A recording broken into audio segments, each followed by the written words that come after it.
तक गहनी में आपका स्वागत है। आज हमारे सरल व्यक्तित्व के धनी आज हम ADM sir city Gulab Chand sir के साथ हैं। आप अपना परिचय देंगे? नमस्कार, मैं गुलाब चंद अपर जिलाधिकारी नगर वाराणसी के पद पर इस समय तैनात हूँ। एडीएम के कार्य और जिम्मेदारियां क्या क्या होते हैं सर? एडिशनल डिस्ट्रिक्ट मजिस्ट्रेट के रूप में डिस्ट्रिक्ट मजिस्ट्रेट के जो कार्य हैं जी, उन कार्यों को अपर जिलाधिकारी एडिशनल डिस्ट्रिक्ट मजिस्ट्रेट साहबान अपने अपने क्षेत्रों में जो उनको कार्य दिए जाते हैं वो उनके बिहाफ पे संपादित करते हैं। जैसे शहर का है तो शहर की जो भी जिम्मेदारियां हैं मुख्य रूप से कानून व्यवस्था से संबंधित जी, पब्लिक से जुड़ी हुई जो समस्याएं हैं, विभिन्न प्रकार के त्यौहार हैं जी, सामाजिक आयोजन हैं, राजनीतिक आयोजन हैं, इन सारे आयोजनों को सकुशल संपन्न कराना, पब्लिक से जुड़ी हुई समस्याओं का निस्तारण कराना, ये मुख्य रूप से जिम्मेदारियां होती हैं। Thank you sir. लड़कियां भिक्षावृत्ति से देह व्यापार में चली जाती हैं, इनके रोकथाम के लिए क्या उपाय है? सरकार द्वारा इसमें बहुत सारी स्कीमें चलाई जाती हैं जी, परंतु इन स्कीमों के साथ साथ हमें एक जन जागरूकता भी समाज में फैलाना चाहिए और लोगों को शिक्षित किया जाना चाहिए कि आज बच्चों के बीच में लड़के या लड़की में कोई फ़र्क ना रखें जी, और किसी भी तरह का उनको ये महसूस ना होने दें कि वो समाज में कहीं भी किसी भी तरह की दौड़ में पीछे हैं, वो चाहे शिक्षा का क्षेत्र हो, चाहे विज्ञान का क्षेत्र हो, चाहे खेल कूद हो। उनके अंदर जब तक आत्मनिर्भरता, आत्मबल, शिक्षा का एक उच्च स्तर प्राप्त नहीं होगा तो जो समाज की बुराइयां हैं जो बहुत ही आसानी से मानवीय जीवन को प्रभावित करती है उसके तरफ वो आकर्षित करती है। तो हमें इन सब चीज़ों के लिए उनको शिक्षित करना ज़रूरी है, उनको एजुकेट करना ज़रूरी है, उनको आत्मनिर्भर बनाना ज़रूरी है जिससे कि वो स्वतंत्र निर्णय लेते हुए समाज के सकारात्मक दिशा में बढ़ सकें। Thank you sir. Gender responsive society के लिए क्या क्या प्रयास किया जाना चाहिए? जेंडर रिस्पॉन्स सोसाइटी के लिए सबसे पहले हमें खुद के अंदर परिवर्तन लाना होगा जी। जब तक हम खुद में परिवर्तन नहीं लाएंगे तब तक किसी भी समाज या सोसाइटी में हम कोई परिवर्तन नहीं ला सकते जी। हम बातें सिर्फ बहुत बड़ी बड़ी करें और अपने कृत्य को उससे इतर रखें तो ये संभव नहीं है कि समाज में उस चीज़ को हम परिलक्षित कर पाएंगे या उस चीज़ को दिखा पाएंगे जी। तो जो चीज़ें हम कहते हैं हमारी कथनी और करनी में अंतर नहीं होना चाहिए। बातें हम बहुत अच्छी अच्छी करें और उसका पालन अपने ऊपर या अपने परिवार में अपने समाज में ना करें तो ये संभव नहीं है कि समाज में इस तरह की चीज़ें नहीं होंगी या समाज का उत्थान होगा जी। तो हमें पहले अपने में परिवर्तन लाना है फिर सारी चीज़ों में परिवर्तन स्वतः दिखेगा। वाराणसी टूरिज्म का केंद्र है, ऐसे में सोलो ट्रैवलिंग करने वाली महिलाओं की सुरक्षा प्रदान करने के लिए किन किन बातों का ध्यान रखना जरूरी है? देखिए, ज़माना बदल रहा है और अब ये बड़ा एक चैलेंजिंग है कि हमारे जो घर की बच्चियां हैं, महिलाएं हैं, वो अकेले स्वतंत्र रूप से ट्रैवल करती हैं। वाराणसी उसमें पर्यटन का एक केंद्र है और वर्तमान में सरकार ने उनको एक सुरक्षा और सुविधा देने का जो प्रयास किया है जी।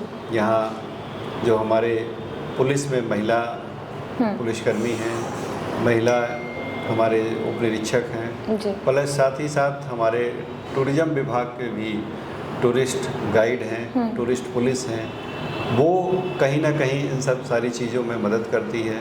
हमारी सिविल डिफेंस की भी यूनिट है। तो जो एक सब लोगों का कंबाइंड प्रयास है, कंबाइंड एक इस दिशा में कार्य किया जा रहा है, उससे आजकल आप लोगों ने देखा होगा कि विभिन्न जो बच्चियां हैं वो ब्लॉगर्स के रूप में, फूड ब्लॉगर्स के रूप में, टूरिस्ट प्लेस को दिखाने के लिए यूट्यूबर्स के रूप में विभिन्न शहरों में भ्रमण करके और अपने ब्लॉग्स और यूट्यूब्स पे अपनी वीडियो अपलोड करते हैं। तो अब ये सारी चीज़ें धीरे धीरे समाज में पीछे छूट रही हैं। जो पहले लोग भयभीत रहते थे या संकोच करते थे कि हम अकेले नहीं जाएंगे, तो उससे कहीं ना कहीं अब वो धारणा कमज़ोर पड़ रही है और इसके लिए हम सभी को मिलकर के प्रयास करना है। Thank you sir. आप महिलाओं की किस समस्या पर काम करना चाहेंगे अगर आपको काम करना हुआ तो? महिलाओं की जो मुख्य रूप से समस्याएं हैं वो ये है कि उनको खुद अपने अंदर सामर्थ्य लाना हो। हम लोगों ने पढ़ाई के समय कहीं पढ़ा था कि महिलाओं की सबसे ज़्यादा दुश्मन महिलाएं ही होती हैं। ये बड़ा कटु सत्य है, क्योंकि किसी न किसी रूप में वो दूसरी महिला को हतोत्साहित करती है। चाहे वो समाज में दहेज प्रथा हो, चाहे लिंग परीक्षण की बात हो, इसमें सबसे ज़्यादा उसको बढ़ावा वो हमारे घर की महिलाएं ही करती हैं। यद्यपि पुरुष भी उसको सपोर्ट करता है, लेकिन सही माने में वो चीज़ कहीं ना कहीं आती है कि बच्चियों को हम क्यों पढ़ाएंगे, बच्चियों को इस क्षेत्र में क्यों ले जाएंगे, लोग क्या कहेंगे। ये जो लोग का चक्कर है वो कहीं ना कहीं हमारे इसी समाज से आता है जी।